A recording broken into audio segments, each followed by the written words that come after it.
এবছর দুর্গাপূজায় ভারতে ১,২০০ টন ইলিশ রপ্তানি করছে সরকার।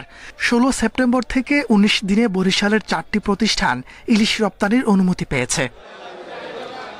কিন্তু আড়তে ইলিশ কম আসায় শঙ্কায় ব্যবসায়ীরা। তারা জানান, গত বছরে রপ্তানি শুরুর ৪ দিনে বরিশাল থেকে ভারতে ইলিশ যায় ৬০ মণ, কিন্তু এবার ৪ দিনে রপ্তানি হয়েছে ৪৮ মণ ইলিশ। টোটালি তো কোনো মাছ দেয়, আর টোকায় টোকায় মাছই করতে হয়। তাতে যে ৯০ টনের যে অর্ডার, তাতে যে কি মানে ৯০ টনের যে অর্ডার, তাতে কোনো রকম ফিল আপ করা সম্ভব না। আড়তদাররা বলছেন, গত বছর থেকে পোর্ট রোড মৎস্য আড়তে ইলিশ আসা কমে গেছে কয়েক গুণ। বড় ইলিশও তেমন আসছে না। আগে মনে করেন এই যারটা না হলো এলসিএলি মনে করেন অন্তত ৫০০-১,০০০ মণ মাছ আইতে, এখন ধরেন ১০০ মণ মাছও নাই টোটালি। আমরা ১০০ মণ মাছ জোগাড় করতে লাগবে ৩ দিন। তাহলে মাছটাকে ৩ দিন কেরাই করি এরপর দেওয়া লাগবে।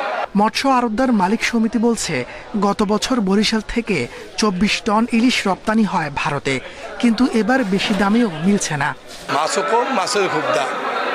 এখন এই জায়গা আমরা গেলবার যে মাছের টার্গেটটা দিতে পারছি, এবছর আমার মনে হয় না যে বরিশাল মাছঘাট থেকে এই এলসিডি এই টার্গেটে সরকারকে দিতে পারবে কিনা। বরিশালের মোকামে ৯০০ গ্রামের ইলিশ মণ প্রতি ৮০,০০০, ৫০০ গ্রাম ৬৪,০০০, ১ কেজির ইলিশ ৯২,০০০, ১২০০ গ্রামের ইলিশ ৯৭,০০০ টাকায় বিক্রি হচ্ছে।